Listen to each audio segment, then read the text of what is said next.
Alexander. Shabbat for three. Bingo! Butler will get it for the win. Got it! He is hard to believe. Here's Jordan. Yes. The Magic, a 360 turn with the dribble. Magic down the middle. Gives underneath to Worthy. Slammed up. Third in the corner. Double fake.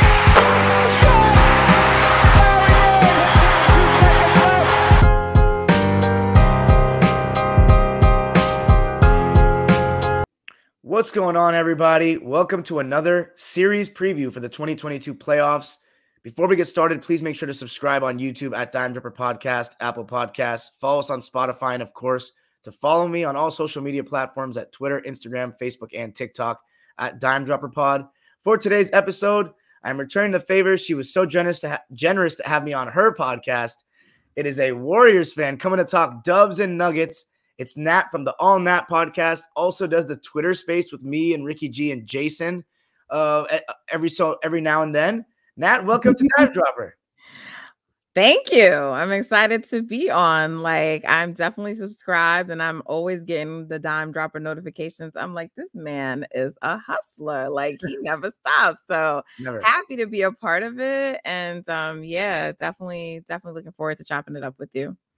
So let's get right into it with the Warriors season. A lot of people had mixed expectations. A lot of you guys had them finishing in around the top 5. Some had them around 6. Some even had them in the play-in because last year they finished 8th. But it has been, by all accounts, at least in the beginning of the season especially, a big overachievement. They finished with 53 wins after having Clay, Steph, and Draymond on the court for, I believe it was 11 minutes, they said. Yep. And we saw the return of Klay Thompson. We saw the injury to Steph Curry late in the season. We saw an injury to Draymond Green. We saw the emergence of Jordan Poole and a rookie like Jonathan Kuminga. How do you feel like the season has gone from your perspective as a Warriors fan? Well, they underachieved for me because I had them at a minimum of 55 wins. No, I mean, when you take into account all the different things that happened this season, I mean, I think it's excellent. You finish top 3 in the conference and in the league. They're tied with the Heat for the 3rd best record in the league. And Clay and Dre missed a combined 80 plus games. Steph missed 18 total, but the last 12 to finish the season. I mean, if you would have told me that they would have finished 3rd with all those things happening, I mean, I would have called you a liar. So I don't think there's any way to not consider that a successful season. I mean, anytime you have 50 plus wins, that's pretty much a successful season. And I definitely was someone who I actually had them as a top 3, 4 seed at worst, but really they kind of finished with all the things I took into account because it was reacclimating Clay into the lineup, potential injuries, things like that. So I was just like, but I was like, if they remain healthy all year, that's why I said 55 wins minimum, because it didn't surprise me that they could be a 60 plus win team. And I think if they were healthy all season, that's what you would have seen. So not a surprise to me, but yes, I know definitely a surprise to many. And a lot of people probably think they overachieved. So this season we saw Andrew Wiggins emerge into arguably the best season of his career. I mean, probably the best season of his career, just given the role that he's played on this team. Made the All-Star team. We didn't get to see any James Wiseman. That didn't pan out. He didn't get to come back. But Kevon Looney played 82 games, one of the 5 players in the league to do so. And Draymond was having a Defensive Player of the Year caliber season before he got hurt. What did you make of Klay Thompson's return and how he came back and then Draymond Green went down, but also Klay Thompson came back, and then there was a whole thing about Andrew Wiggins and him not finding their rhythm together. Klay kind of hijacking the offense at times, as we saw late in the season, but he still had his Klay games, like the one against, was it New Orleans just recently? Yeah. He had a really good game. So how do you feel as though Klay has kind of assimilated back into the team since he's come back? Yeah, I mean, I think the way Klay looks right now, I mean, the season is ended, but the way he looked in the last 2 games of the season, I think he finally hit his stride. You know, you saw flashes of that. And so I don't mean like the shooting, but like playing within the flow of the offense. And, you know, we see that sometimes, but then we'd also see him like all of a sudden, like just taking these shots he doesn't normally take. And, you know, he was definitely pressing most of the season. So it's not so far off from like what Klay was. Like if Klay gets the rock, he's not passing it, he's shooting it. But that's true for Klay always, but it was still a little different than what was happening now. And so part of that's to be expected. The man missed 2 seasons of basketball. But I think a lot of that too was the Warriors giving him like that leash because he's earned it. But also you need Klay to be as close to Klay as possible, or you want him to be at least, right? And so it came with some, you know, I don't want to say growing pains. It's probably not the right word for a man who's like been on this team forever, but he came back to a team that looks very different than a team that he used to play with. He hadn't played with Poole, he hadn't played with Wiggins, and he had to learn to adjust those guys. And so I think both Poole and Andrew Wiggins were like both really affected, but I think why the impact was so much worse on Wiggins is because Poole is like, he has like that mentality, like he's gonna go get his and you know, whatever.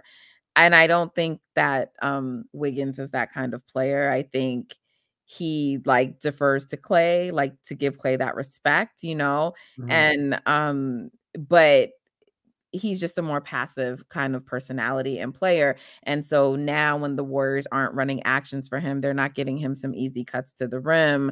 The ball is not swinging back around to him. On top of that, he's having to do more on defense because Draymond Green is out. And I think a accumulation of things affected like what you saw of him like post All-Star and some of his struggles. So his role changed on the team. But I think they hit what needed to happen before the end of the season. And so that made me feel good. He was being efficient. I mean, it was maybe like 15 points now instead of like 17, 18, but he was being efficient. His defense was good again.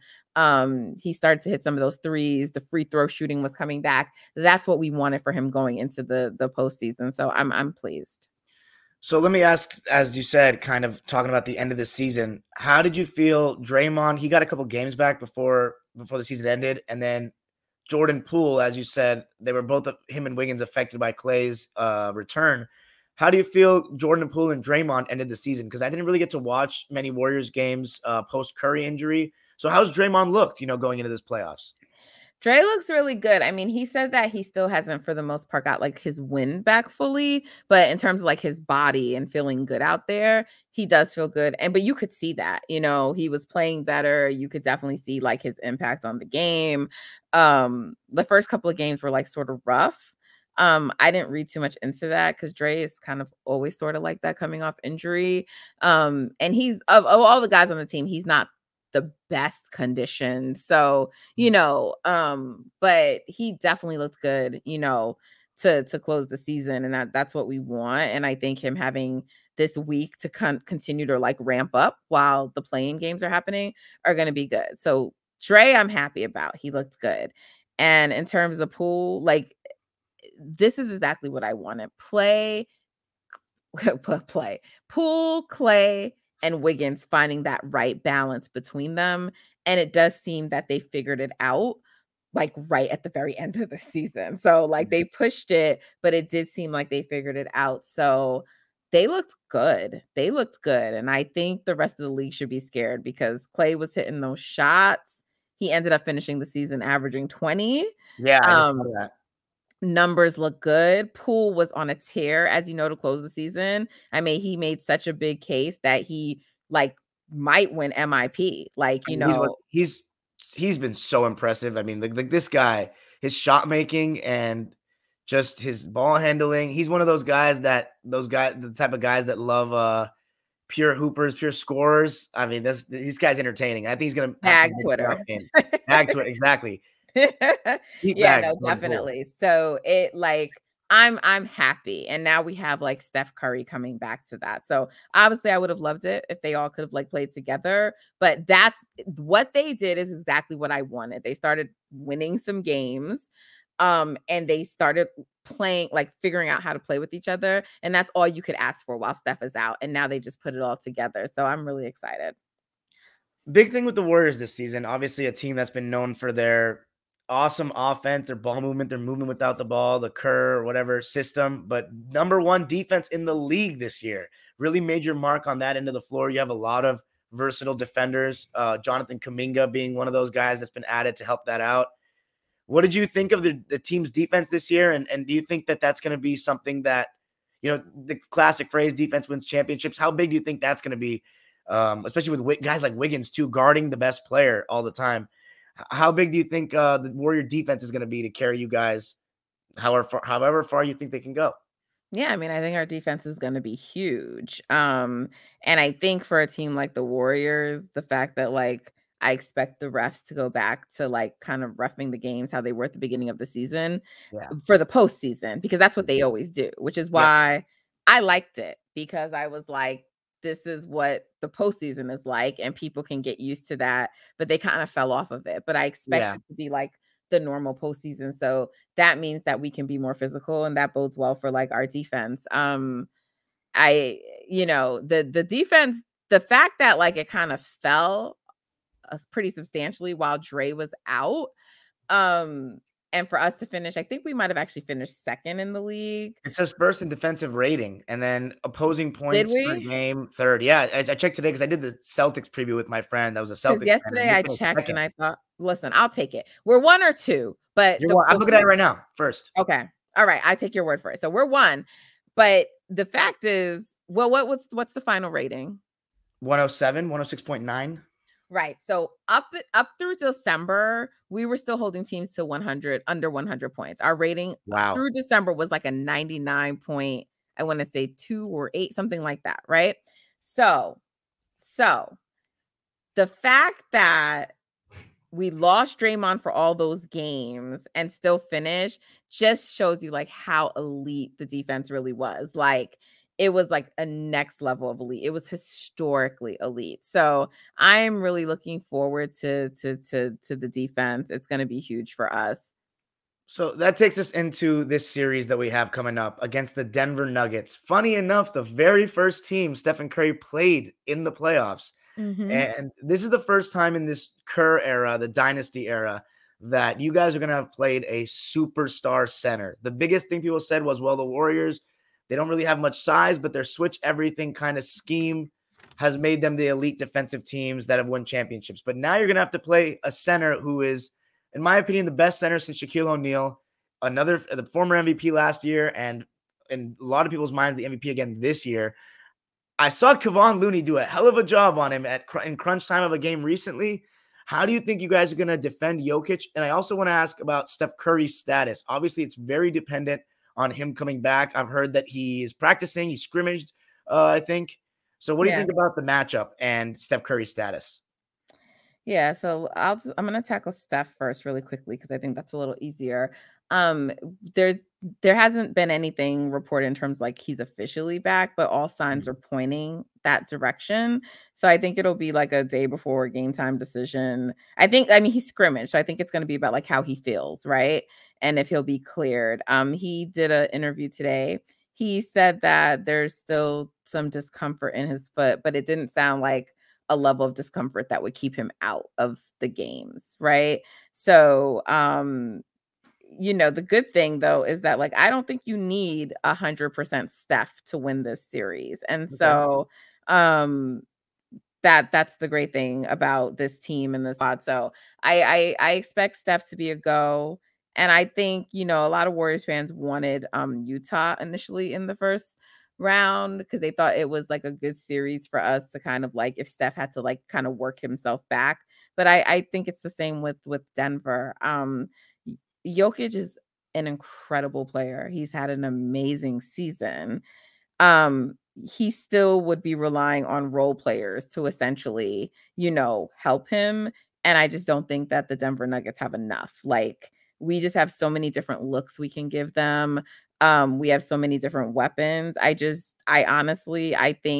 as respect to Jokic, I think this is a 5-game series. I think Golden State, because every series Golden State has ever played in, they've always won at least one away game. So I guess in theory that could be a later game if you're picking it to be a long series, but I think they're going to get one of those games. And even though the Nuggets are a team that did beat us, they won the regular season series and they did win games in Oracle. Golden State has the second best home record in the NBA, one of the top net ratings at home. Like you're talking about the postseason. I don't see Denver being able to get enough wins there. So I have Warriors winning this series 4-1. And I don't think it's going to be a long series.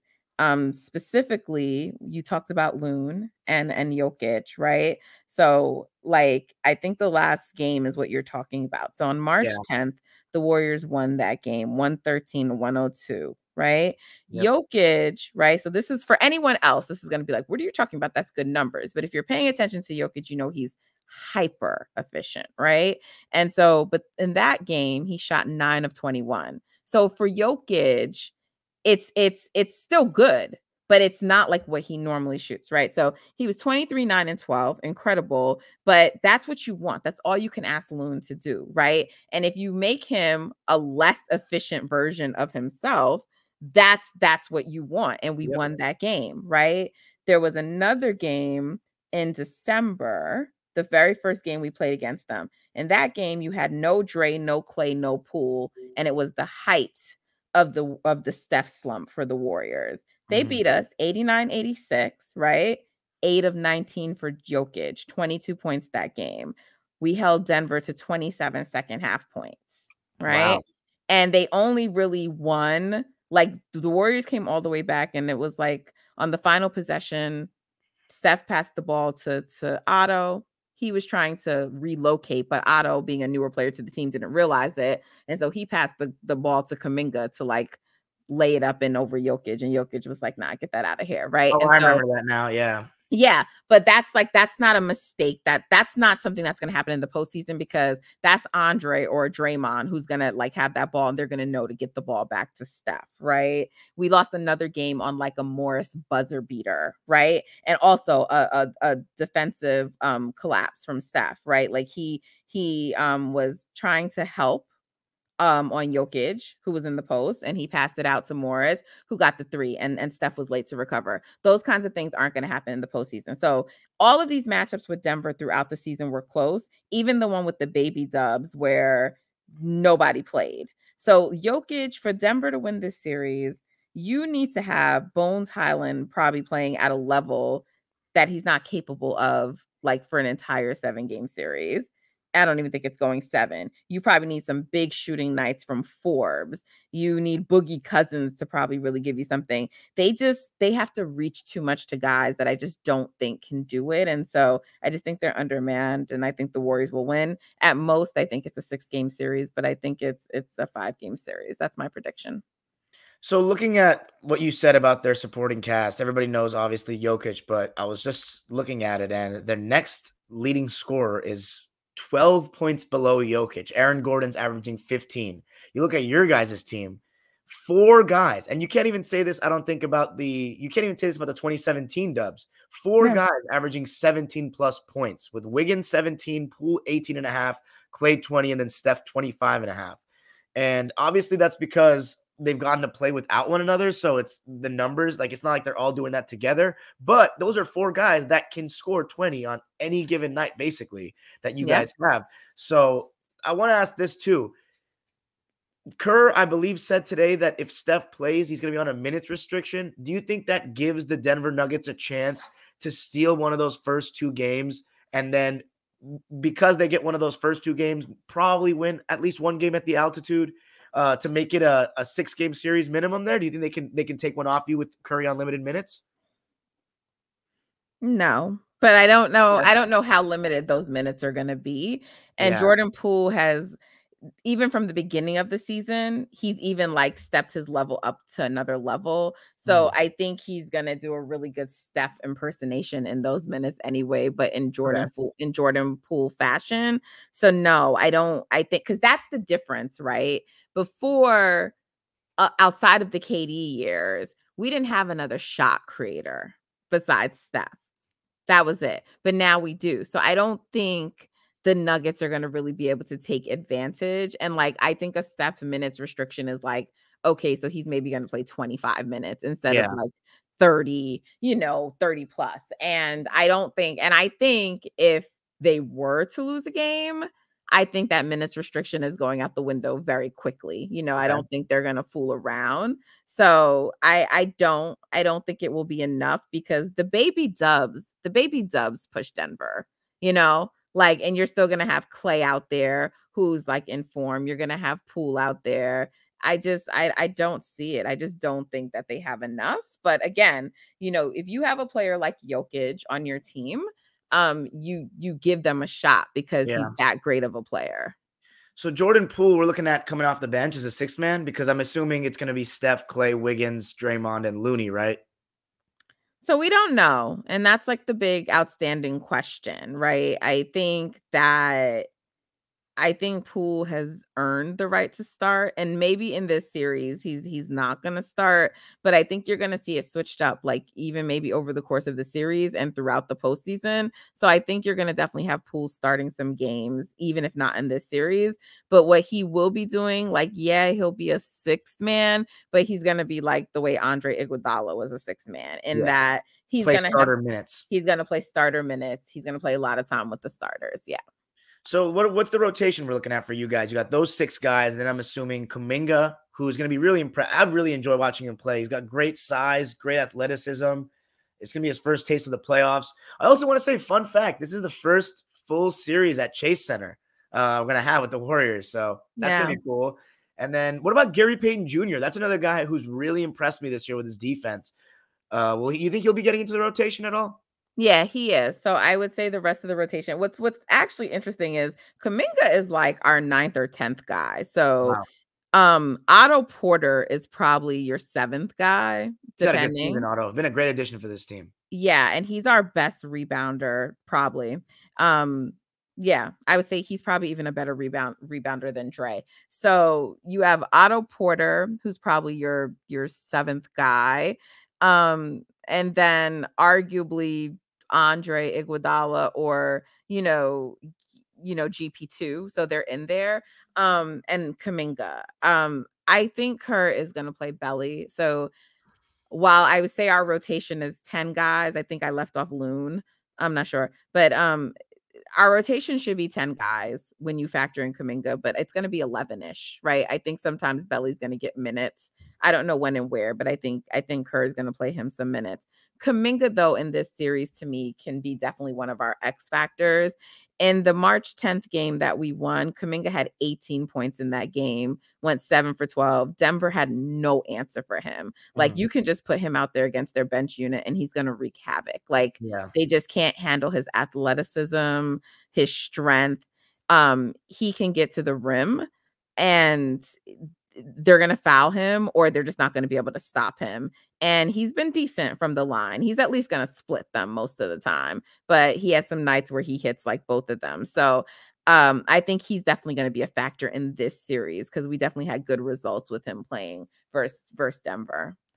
Yeah, and to your point, GP2, he's going to be really important for us. Excellent.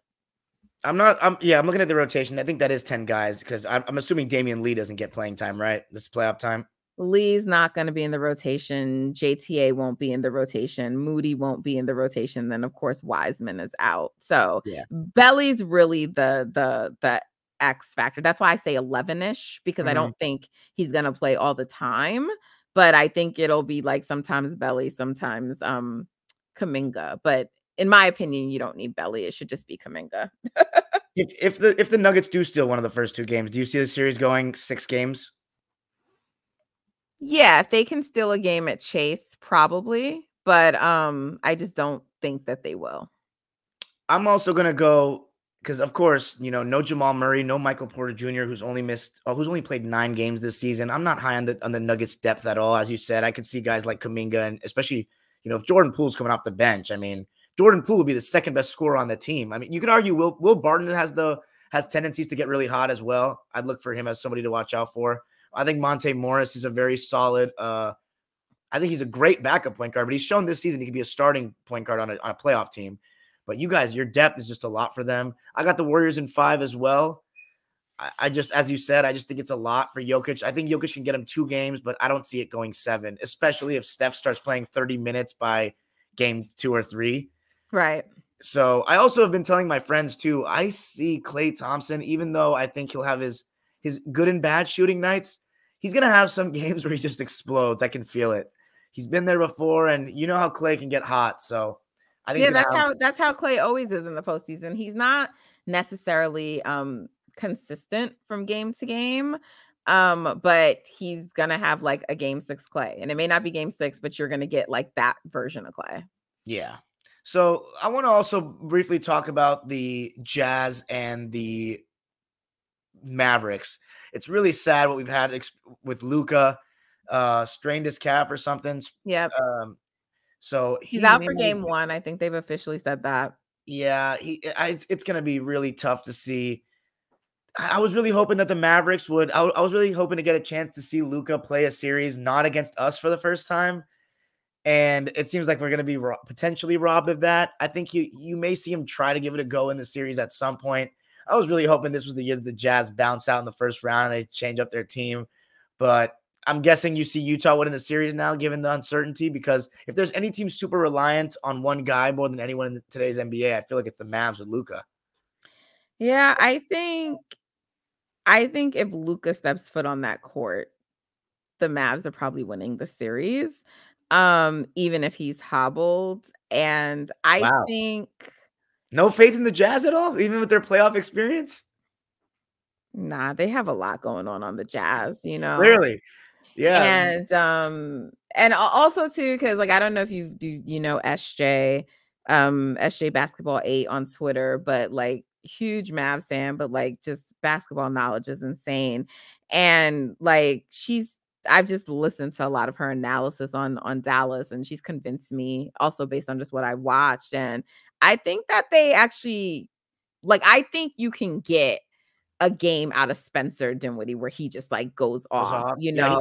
It's gonna be a big Spencer and Jalen Brunson series. Right. And Brunson is like, you know, he's an above average playmaker. Absolutely. And so I think that and Kid, whatever criticisms people may have of him, he's been good coaching this team. He's been great. They've been one of the best defensive teams in the league, which is exactly what they didn't have when they played us the last 2 years. That was the weak thing about the Mavs. They don't guard. It was kind of just dependent on if Luka could take them home or if their role players are making threes. Obviously, no Tim Hardaway Jr. for this series, been out basically the whole year. But that defense, if they can just contain the Jazz, because the Jazz are one of those teams that get really hot from 3, and they're very tough to play in Utah. So, right. Yeah, we'll see. Right now, I'd have to go with the Jazz. I'm going to go with – it's very hard to make a prediction because we don't know about Luka. So I'm just going to say the Jazz win the series in 6 for now. But I think if Luka is back by game 3, I think the Jazz win it. And I mean, I think the Mavs win it. And I'm going to go with my girl SJ. She says that they will split the home games. It would be 1-1. So she thinks that they can win one without Luka. They might lose one and then they go to Utah. But yeah, I mean, I think if he steps foot on the court, the Jazz are probably done. You also will have the element of like the Jazz, no matter what, because it's impossible not to do, but like just being like, oh, Luka's out. So like just not taking it as seriously as they should. And that could cost them. And I just think you're due for Donovan Mitchell to give you a inefficient Donovan Mitchell game. Like you're always going to get 1 or 2 in the series. And like the Jazz, their perimeter defense isn't that great. And like poor. Yes. So yeah. Yeah, that's the big question marks about the Jazz. You got their perimeter defense that's poor. Rudy, you know, does a lot to make up for that. And then you have the whole controversy between Donovan and Rudy not necessarily liking each other, where that was that stat that Donovan has passed the ball to him like 15 times like this season or something crazy. Twice a game, not even assists. He averages 2 passes a game to the man. It's just because the reason why it's such a big deal is because you see teams go with the small ball unit against them, and then Rudy, obviously, nobody considers him a go-to guy, but there are occasional times where he'll try to post up and try to steal, and they just won't throw it to him. And it forces Donovan to take some tough shots. So, you know, I honestly I could care less about the Jazz's chemistry issues. I want them to crash and burn. I don't pull back any punches on those guys. So it's going to be an interesting series. However, I'm going to have to disagree with whoever that was. I'm going to say that if Luka doesn't play the first 2 games, the Jazz are winning both. That's just how I feel, because I just think it's a lot to win in Utah. I mean, they may not be as good as last year, the Jazz, but We couldn't even beat them in Utah with Kawhi and Paul George last year. But Dallas has home court in that series. Oh, Dallas is the 4 seed? Yes. I thought the Jazz were the 4 seed this whole time. No, that's why she's saying they would split it. Then Dallas has home court. I may have to agree. We'll give Spencer and Jalen Brunson one game there. So I'm thinking, okay, if Luka doesn't come back, I'm going Jazz in 6. But as you said, if he comes back by like game 3, I could see going 7 games to the Mavs. I think Luka in a game 7 at home will get the job done. But that series, it's as of now, it's definitely the one I'm least looking forward to personally. But really? I mean, Luka's gonna be out. I'm also not looking forward to Bulls. Bucks. Yeah. Yeah, that may not be great. But here's the series that I think I'm most excited for in the West right now. And it's a series that I feel like is not going to get too much attention just because of the markets of the teams. But I'm going to be really interested to see what happens. It's the Minnesota Timberwolves and the Memphis Grizzlies. Obviously, the Timberwolves just beat my Clippers. They have a nice big 3 with D'Lo, Anthony Edwards, and Karl Anthony Towns, who was subject to a ton of criticism after the game the other night. Yeah. And I don't have much to say about Cat because I talked about him last night in my recap, but everyone's going to be looking at him now after that game he had to dominate. And we'll see, because the Grizzlies are one of the best defensive teams in the league too. I'm pretty sure they led the league in rebounds, steals, and blocks this season. And the Grizzlies, for the first time in the Ja Morant era, obviously, but maybe even going back to the Grindhouse era, this may be the most favored they've ever been for a first-round series to me. And I think a lot of people are skeptical about them because of their youth and their inexperience. But how do you see the Grizzlies, especially as not just a team to in this series, but as a team that you're probably going to face in round 2? Yeah, I actually think I'm actually really excited about Memphis Grizzlies versus the Wolves. It was actually I wanted that. And I said this maybe like a month or 2 ago that I wanted that to be the matchup. So I'm happy that it is. I think that's going to be a long series. I think it goes no less than 6. And I think it could definitely go 7. I'm picking the Grizzlies, but I wouldn't be shocked if like the Wolves won either. They have the length, the athleticism, like to match the Grizzlies. Like they're, that's one of the things, like how the Grizzlies overwhelm their youth, they're athletic. They can, and that's the thing. The Grizzlies like to get out in transition. They like to get out in transition. That's how they get a lot of their scoring opportunities. That's gonna go away in the postseason. And I don't know that they're that great of a half-court team. And I don't know how great Ja's gonna be when like playoff defenses start to like really, zero in on him. And you already know Patrick Beverley's gonna try to give him hell and get under his skin. Exactly. He doesn't handle double teams well. I've watched him. So, like they're not gonna make it, they're gonna take away his ability. Not fully, because you can't take away a player like Ja, but like they're gonna take away his ability to get to the rim at will. And plus, Cat's gonna be there. Like, like I think it's gonna be like a really good series, and we'll see. So in terms of like for us, it's same thing, if we do see them, like they have never once faced this team with Steph, Clay, and Dre on the court together, ever. Yeah. So, they like, it's one thing to look at it on paper and maybe watch some video, and then it's another thing to get on the court and have to play it. So, we'll see, but they have to get past the Wolves first. And I think that's going to be a long series. I really do. It's going to be good. I agree. It'll be long. I think it's going to be interesting to just see Ja Morant and Anthony Edwards, both 2 really young players that are very exciting, high flyers, explosive players. I also think this is going to be a lot of pressure on Ja Morant for the first time. We've been talking about him all season about, and this is crazy. I know to me and you, it's kind of crazy, but I've literally seen people on my timeline, people that that opinions I actually respect, calling Ja Morant the, first or second best point guard in the NBA, and including over Steph Curry, which to me is just because Steph was in a big shooting slump. And me, I always go with the experience until you're dethroned. I don't think that's happened to Steph, even though Ja played amazing in that play-in game against you guys last year. But this is real pressure on Ja, to enter that class with Luka, with Trey. He's got to win this series. He's got to lead his team past this series. And I think on the whole double team thing, at least when we played him, we blitzed him a lot in the pick and roll, and he made the right pass every time. And it's going to really come down to when teams do that, because I know they're going to try to force the ball out of his hands to not let him get downhill. Desmond Bane, who's had an amazing season, Dylan Brookses of the world, Jaren Jackson Jr. to knock down their open threes. My question is, what's going to happen if they start missing those threes? What's their plan B? Like, can the others beat you over 7 games? Yeah. Because they're going to make him, give up the rock. So, do they have that? Who's their second guy? They don't have a clear-cut guy. I mean, Jaren Jackson's been amazing on defense this year, but offensively, I remember when he first came in the league, he showed some really impressive post game, but he kind of went away from that and became more of a spot-up big. But this season when we played him, he had some really nice takes to the basket. So maybe this has been the best season of his career. So I'm interested to see how he's going to play with the lights on, everybody watching him closely. But Desmond Bane is really the one that impressed me this season. I feel like that's the reason why, a lot of us had them in like the play-in range. And the fact that they finished second over the Warriors, over all these teams, I think Desmond Bane is the biggest thing that we didn't fully account for. Yeah, I mean, I think if you talk to most Grizzlies fans, they'd probably tell you that Jaren Jackson's actually their second best player. But, Bane. I think he is, Jaren. I think he is. Just giving the two-way impact. Yeah, Bane has been like excellent. The Grizzlies are just, to me, they're in for an awakening, like in the playoffs. Like, I think they think Just depends what round. Yeah, I mean, I think they got their experience versus Utah, but it's different now, and so they have expectations. They're supposed to win this series. Yeah, so I think it's gonna be good, and I'm looking forward to it. What's up with the Clippers? Are y'all gonna get that 8th seed? I'm gonna try my best to make it happen tomorrow, loud as can be at the game. You're gonna be there, okay? Are you nervous about playing the Pels?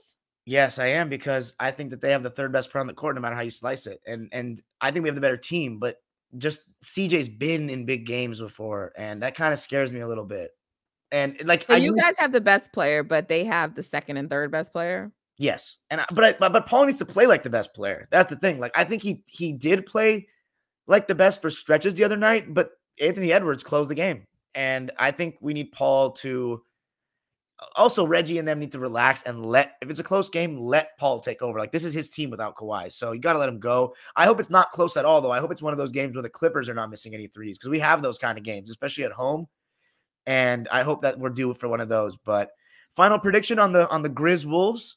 I'm gonna go with the Grizzlies in 6, even though I'm tempted to say 7, but I'll give them the respect they deserve as the 2 seed and say 6 with their defense. And I think John Morant's gonna have a big series and prove to everybody he's the real deal. That's my prediction. Grizzlies in 7. Okay. Any last words? Let people know where they can find you though before we end out. Sure. You can find me on Twitter at natfluential. Sounds the way that it's spelled, or spelled the way that it sounds, right? I think I said that incorrectly. And also check out All Nat Podcast. Available on anywhere you can get, pods, Spotify, Apple, iHeart, everywhere. Also in video form on YouTube. So All Nat Podcast. And then I have like some spaces and stuff that I do on Twitter, some other content. So if you're on Twitter and you like spaces, check me out. I do golden spaces typically every Wednesday at 7 p.m. Eastern time. Obviously, by the name, you get the sense it's Warriors focused. But we talked a lot tonight about other teams and playoff matchups, and we welcome other fans to come in and chop it up with us. And it's definitely a place where we welcome opposing opinions. So you should feel cool coming in and doing that. And what I'm most excited about right now is something that I recently created called the Hoopstresses.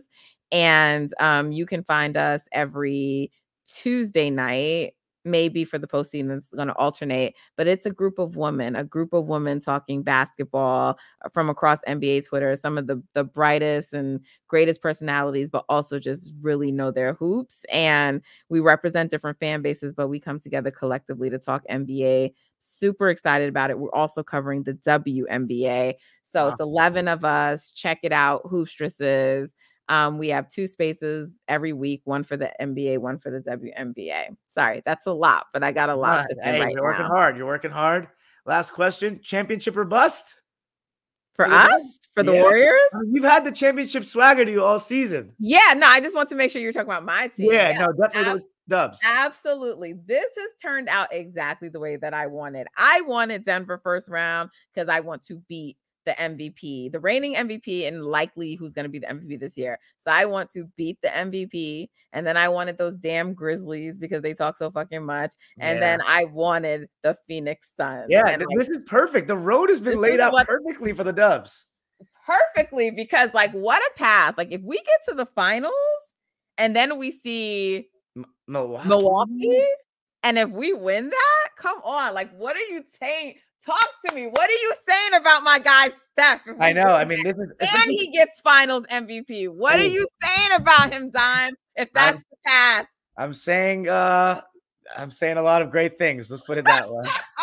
Hey, he coming back in the playoffs is very difficult. Obviously, we saw him in 2016, and it was part of the reason why you guys fell short. So we'll see how it goes here. You guys honestly have a couple more. I don't want to say your team is better, but you have a couple more, I feel like, offensive creators on this team with Poole and Wiggins. We do. This team and this bench is actually better than the 2016 team. Yeah. And I don't know because I've never had like a foot sprain, but Steph has had other times, like he came back in the postseason, like in 2018. He's tough. 2018. And so I don't like that MCL injury is a little bit different because he came back too soon, right? And also it's not the kind of injury that gets better if you keep playing on it, right? It's just not. So I think for all his other injuries outside of 2016, he's been able to come back. You knock off a little rust in a couple of games and he's usually fine. So I expect to see like a good version of Steph for the postseason. So yes, championship or bust. I think the main difference between that team was, even though you got All-Star Draymond back this year, that All-Star Draymond was another level offensively. I mean, he was, but we don't need his offense. Exactly. Not anymore. Right. And we didn't need it like during the KD years, which is why his offense fell off. So, like you mentioned, we have 4 guys who can give you 20 on a given night. And then you can have a night where like Otto gets hot. Yeah. Like we don't need him to be offensive, Draymond. We just need him to give us 8 points, rack up those assists, and play defense. Yes. And be DPOY, Draymond. That's what we need. You think the biggest weakness is rebounding overall for this team? Jokic on the glass, maybe? I don't, only because like if you look at where we are as a team, I mean, before like all the injuries, but if you look at where we were, we're a good rebounding team. Like we do it collectively, but we're a good rebounding team. So we don't have like that one guy. And yes, I know in the interior we're weak, but we still are a good rebounding team. There we go. Well, I think you also have the distinction of being the first woman on my show, actually. So really? Yeah, I think you're the first one. That's a little late for you to just be having. I know. I don't know. Hey, I haven't had that many guests, period, to be honest. But we're slowly, now that we have this streaming, we're trending in that direction. But appreciate you, Nat. Hope everybody check her out, and we'll probably reconvene. I hope this is for your sake a long run for a couple of months with the Dubs. Thank you. Thank you so much for having me. No problem. Enjoy it because next year there's going to be another horse in the race. Yeah, no, I told you. I think Clippers fully healthy. To me, I feel like you guys are the team that would challenge us the most. Definitely would be a great series. But yeah. All right. Peace out, everybody. Enjoy the playoffs. It's that time of year.